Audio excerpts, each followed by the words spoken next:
Each one of these true Christmas experiences proves a terrifying truth. Even during the happiest time of the year, horror doesn't take a holiday. Stay until the end, because story number 1 is a true experience shared by a Redditor, and it might be the most disturbing Christmas story you've ever heard. Number 5. The Unsolved Mystery of JonBenét Ramsey. When people talk about crimes that happened during Christmas, one name is always mentioned: JonBenét Ramsey. The case of JonBenét Ramsey, a 6-year-old beauty queen, remains one of the most disturbing mysteries in history. On the night of December 25th, 1996, in Boulder, Colorado, her family's life was completely shattered. JonBenét disappeared from her own home. That morning, her parents found a ransom note demanding $118,000, a very specific amount that immediately raised suspicion. Police first believed it was a kidnapping, but something felt wrong from the start. The ransom note was strange. It was very long, too dramatic, and written in a personal tone. Then came the shocking discovery. The next morning, JonBenét's father, John Ramsey, found her body in the basement of their home. The autopsy revealed something horrifying. JonBenét had suffered a serious skull fracture and had been strangled. This showed she had not died quickly or accidentally. Investigators quickly focused on the parents. The theory was that John and Patsy Ramsey had killed their daughter and written the ransom note to cover it up. But despite heavy media pressure and public judgment, there was never enough evidence to prove this. Eventually, the Ramseys were officially cleared. Police then turned to another theory. An intruder, someone who entered the house during the night, tried to kidnap JonBenét, failed, and killed her instead. But this theory also led nowhere. In 2003, DNA evidence revealed an unknown male, excluding the family. In 2008, authorities formally apologized to the Ramseys. Still, the mystery remains unsolved. And to this day, when people talk about crimes that happened during Christmas, the name JonBenét Ramsey is always remembered.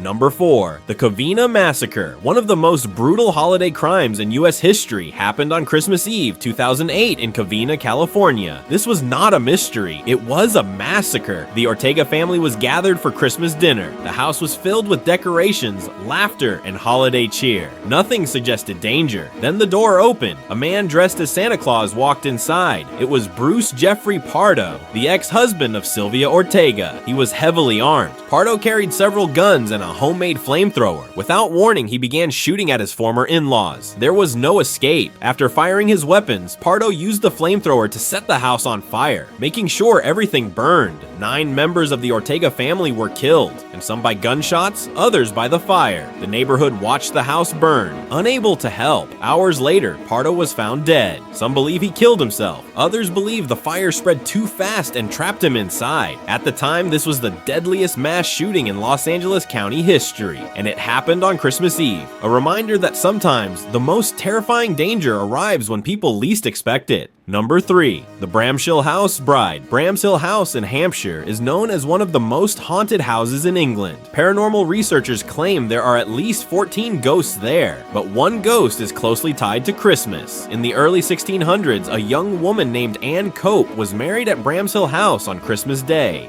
After the wedding celebration, Anne was ready to be taken to her new bedroom, but before that, she suggested a game of hide and seek. She asked for a 5-minute head start, then she disappeared. At first, the guests laughed. Anne had been happy and playful. They thought she was joking, but minutes turned into hours. The entire house was searched. Anne was nowhere to be found. Rumors spread that she had run away from the marriage. Her husband, Lord Hugh Bethel, was heartbroken but never stopped searching. For 50 years, he looked for answers. One day while in the attic, he knocked on wooden paneling. A hidden door suddenly opened. Behind it was a wooden chest. Inside were Anne's skeletal remains. She was still wearing her wedding dress, still holding her bouquet. The inside of the chest lid was covered in deep scratches, proof she had been alive and desperately trying to escape. Visitors today say they still see a ghostly bride wandering the halls, forever trapped on Christmas Day. Number 2. The Christy Bamu Case. The tragic case of Christy Bamu happened during Christmas in 2010 in London. Christy was a 15-year-old boy visiting from Paris. He traveled with his siblings to stay with their older sister, Magali Bamu, and her boyfriend, Eric Bakubi. It was meant to be a happy family visit. Instead, it became a nightmare. nightmare. Eric Bakubi believed in Kindoki, a form of witchcraft feared in parts of the Congo. He became convinced that Christie was practicing it. Soon, Christie became the main target. Over several days, he was tortured in what Eric believed was an exorcism. Knives, pliers, a hammer, and a chisel were used on him. His sister did nothing to stop it. On Christmas Day, the torture ended. Christie was drowned in a bathtub. Both Magali and Eric were sentenced to life in prison. Eric claimed brain damage caused his beliefs. Magali denied believing in Kindoki, which made her failure to act even more disturbing. The case shocked the public and showed how dangerous superstition can become, especially when it happens within a family. Number 1. The Grandmother's Christmas Rules. True Reddit story.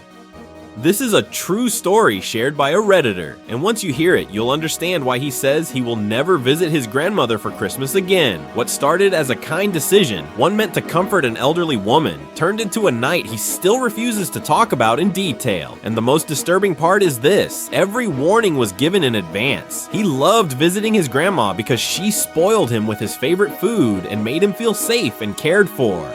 College life was stressful, so time at her house felt like returning to his childhood. Over the years, fewer family members visited her, especially after his grandpa died. When she asked about his Christmas plans, he lied and said he had none, and she happily invited him to stay the night. He canceled plans with friends to spend Christmas with her, not knowing it would be the last one they would ever share. On Christmas Eve, he arrived at her house. She greeted him warmly, hugging him tightly and kissing his cheeks like she always did. Before he could even set his bag down, she began offering him food. Not just a meal, an overwhelming feast, as if she had cooked for an entire family. They ate until he was full, almost uncomfortably full. After dinner, she showed him the room where he would sleep. It was small, clean, and strangely untouched by time. She mentioned it used to be his mother's bedroom when she was a child. The room felt quiet, too quiet. Before leaving, his grandmother stopped him and gave him several instructions for the night. He was not to leave his room during Christmas night, so he wouldn't disturb Santa while he worked. If he absolutely had to use the bathroom, he could, but he had to be quiet. He was never to go downstairs. On the nightstand, she placed a handwritten list of rules to follow before bed, explaining it would help make sure he received a good present. He smiled, assuming it was just playful tradition, and agreed. He fell asleep almost immediately. When he woke up again, his watch read 3:01 a.m. Thirsty, he quietly left his room and went downstairs to the kitchen. Trying not to make noise, he moved through the darkness, but once inside the kitchen, he turned the light on without thinking. That's when he noticed something strange near the Christmas tree. A small plate sat beneath it with a note that read, "For Santa." The plate was empty, smeared with a dark red liquid. Next to it was a small bucket. Confused, he assumed his grandmother had simply forgotten to clean up. He turned off the kitchen light and returned upstairs. Back in his room, he remembered the list. He picked it up and began reading. One rule explained that Santa did not eat cookies in that house. Instead, he was given raw meat and blood. A bucket had already been left by the tree, along with a piece of raw chicken. Another rule warned that if he heard scratching or knocking on his window, he must ignore it. His room was on the second floor, so no one could possibly reach it. He was told not to look outside and never open the window. As he read those words, 3 soft knocks sounded behind him. From the window, he froze. 3 more knocks followed. Then scratching began, slow at first, then frantic, like something trying to claw its way through the glass. When the sound finally stopped, moonlight spilled onto the floor. In that light, he saw a shadow stretched across the room. A tall, human-like figure stood at the window. Its hands were pressed against the glass. It was facing him. Shaking, he forced himself to keep reading. One rule said that if someone entered his room while he was sleeping and he woke up, he must pretend to remain asleep. The visitor might sit on the edge of his bed and watch him. If he felt warm breath on his neck, it meant the visitor knew he was awake. Another rule warned that he might hear his grandmother calling him from downstairs, but he was never to answer. Under no circumstances would she be downstairs at night. The final rule was the most important. If he got up to use the bathroom, he was never allowed to turn on the lights. The thing could not see well in the dark, but if the lights were turned on, it would be able to follow him, and locking the door would not help. He got into bed, pulled the blanket over his head, and stayed perfectly still.